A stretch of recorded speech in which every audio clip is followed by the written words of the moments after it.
Hello दोस्तों, आप सभी का स्वागत है मेरे YouTube channel junior Rawat classes पर। और हम पढ़ रहे थे क्लास 10th का टॉपिक ट्रिग्नोमेट्री।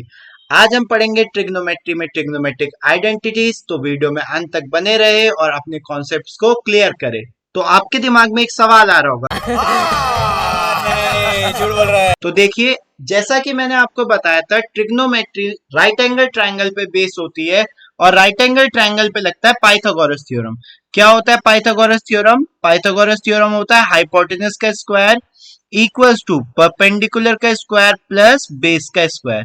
अगर आपको ये नहीं पता कि हाइपोटेनस किसे कहते हैं, परपेंडिकुलर किसे कहते हैं या बेस किसे कहते हैं, तो आप मेरी पिछली वीडियो को रेफर कर सकते हैं। ठीक है, क्या बात है सर, क्या बात है सर, क्या बात, ये बात है। अब देखिए, हम इसी थ्योरम से, जो हमारा पाइथागोरस थ्योरम है, इसी से सारी की सारी ट्रिग्नोमेट्रिक आइडेंटिटीज को डिराइव करते हैं। ठीक है, ये हमारे सामने पहली आइडेंटिटी लिखी है, जो है आपका sine square theta plus cos square theta equals to 1। तो देखिए कैसे इसे डिराइव किया जाता है। अगर आप देखेंगे तो आपको पता है कि एच स्क्वायर जो होता है वो आपका इक्वल होता है p square plus b square के। यही तो आपका पाइथागोरस थ्योरम है। अगर आप पूरी इक्वेशन को एच स्क्वायर से डिवाइड कर देते हो तो आपका टर्म क्या बनेगा? H square by h square equals to p square by h square plus b square by h square. और आपको अगर याद हो कि p बाई एच क्या होता है आपका साइन थीटा, तो ये हो जाएगा आपका क्या? साइन स्क्वायर थीटा, ना कि साइन थीटा स्क्वायर। ठीक है, प्लस बी बाई एच क्या होता है आपका कॉस थीटा, तो ये हो जाएगा कॉस स्क्वायर थीटा। और एच स्क्वायर को अगर एच स्क्वायर से डिवाइड किया तो आंसर कितना आएगा? 1। ये आपकी क्या है? फर्स्ट आइडेंटिटी है। ठीक, ये तो आपकी बेसिक आइडेंटिटी है जो आपको याद होनी चाहिए। अब इस पर कुछ बनने वाले रिजल्ट देख लो। अगर रिजल्ट की बात करें तो जो हम पहला रिजल्ट यहां से बना सकते हैं वो है आपका कि अगर हम साइन स्क्वायर थीटा को इसी साइड रखें और कॉस स्क्वायर थीटा को उधर भेज दे तो ये बन जाएगा हमारा sine square theta equals to 1 minus cos square theta. ठीक, सेकेंड रिजल्ट जो हम बना सकते हैं वो इस तरीके से है कि जो कॉस स्क्वायर थीटा को अगर हम इसी साइड रखें और साइन स्क्वायर थीटा को दूसरी तरफ ले जाए तो ये बन जाएगा हमारा cos square theta equals to 1 minus sine square theta. ये देखो, आपको दो रिजल्ट यूज कब करने हैं? जब आपके सवाल में साइन स्क्वायर थीटा और आपको उसको कॉस में चेंज करना है तो आप क्या करें? साइन स्क्वायर थीटा को 1 माइनस कॉस स्क्वायर थीटा लिखे। या आपके सवाल में कॉस स्क्वायर थीटा हो और आपको उसे साइन में चेंज करना है तो आप कॉस स्क्वायर थीटा की जगह 1 माइनस साइन स्क्वायर थीटा लिखे। अब देखिए, इस रिजल्ट के साथ आप कुछ और रिजल्ट याद रख सकते हो। जैसे आपने लिखा था अभी कि साइन स्क्वायर थीटा आपका 1 माइनस कॉस स्क्वायर थीटा होता है। तो देखिए, मैं यहां से एक बहुत खतरनाक रिजल्ट आपको देने वाला हूं, जो है आपका कि देखिए, अगर आप राइट साइड को देखोगे तो ये ए स्क्वायर माइनस बी स्क्वायर दिख रहा है। दैट मीन्स इसका जो आंसर होगा वो ए माइनस बी और ए प्लस बी होगा। ठीक, अब यहां पर क्या है? यहां पर आपका साइन स्क्वायर थीटा मतलब sine theta into sine theta. अगर आप क्या करो, एक साइन थीटा को नीचे भेज दो और यहां से एक टर्म को इस तरफ ले आओ तो क्या बन जाएगा? आपका बनेगा साइन थीटा अपॉन में, मान लीजिए मैं 1 माइनस कॉस थीटा को नीचे लिया है, इधर क्या बचेगा? 1 प्लस कॉस थीटा अपॉन में क्या लिखा जाएगा? Sine theta. ये ना एक बहुत बेहतरीन रिजल्ट है जो आपको याद होना चाहिए। ठीक है, क्योंकि आपको पता होना चाहिए कि साइन थीटा अपॉन में 1 minus cos theta can be return as 1 plus cos theta upon में साइन थीटा। और याद करने की टेक्निक क्या है? कैची की जो मल्टीप्लाई है, सीजर की जो मल्टीप्लाई है, वो सेम होनी चाहिए। ठीक है, सीजर की जो मल्टीप्लाई जो है सीजर जैसी बनी है ना, ये सेम होना चाहिए मल्टीप्लाई।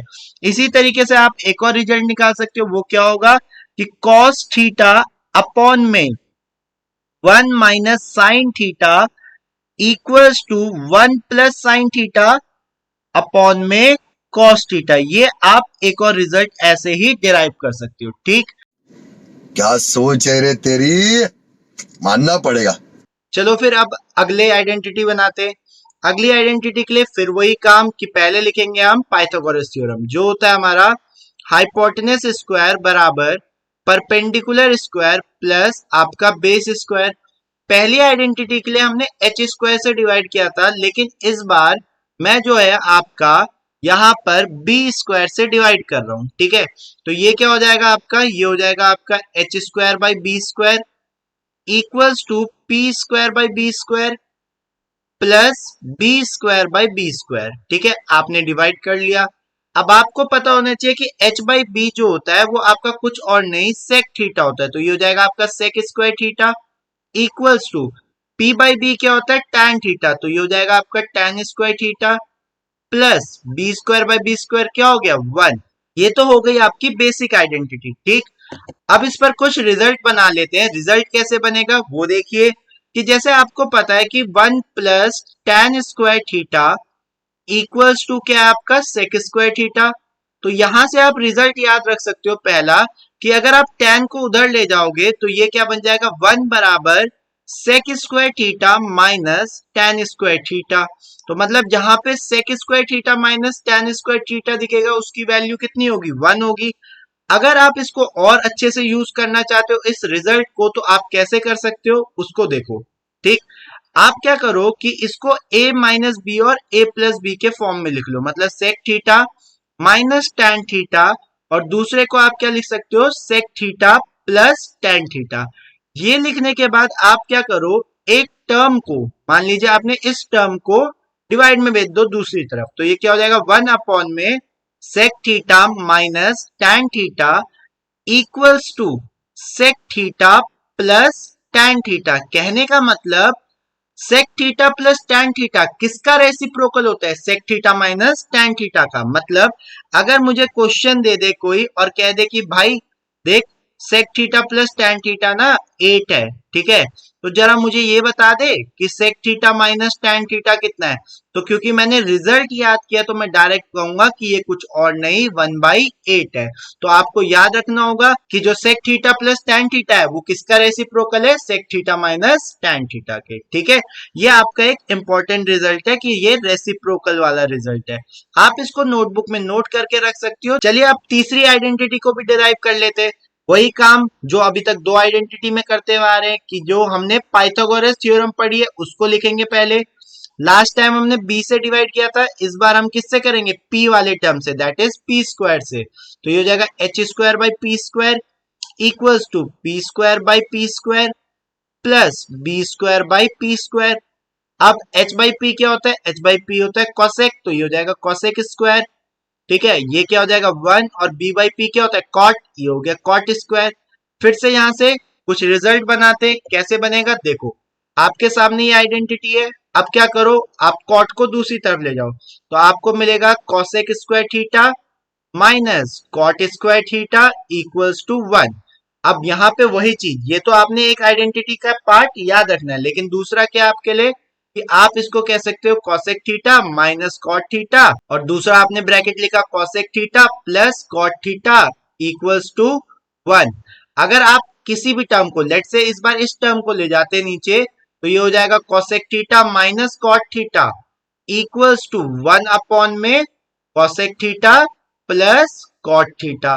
कहने का मतलब कोसेक प्लस कॉट या कोसेक माइनस कॉट एक दूसरे के क्या होते हैं एक दूसरे के रेसिप्रोकल होते हैं, ठीक। ये बात आपको याद होनी चाहिए क्योंकि ये बहुत इंपॉर्टेंट रिजल्ट है, ठीक। ये अभी नहीं तो आपको इन फ्यूचर जब आप क्लास 11-12 में जाओगे तब भी ये रिजल्ट काम आएंगे, ठीक है। इन आइडेंटिटीज पर हम सवाल नेक्स्ट वीडियो में करेंगे, ठीक है। Thanks for watching the video. अगर आपको वीडियो पसंद आया तो वीडियो को लाइक करें, चैनल को ज्यादा से ज्यादा सब्सक्राइब करवाएं और वीडियो को ज्यादा से ज्यादा शेयर करें। Once more!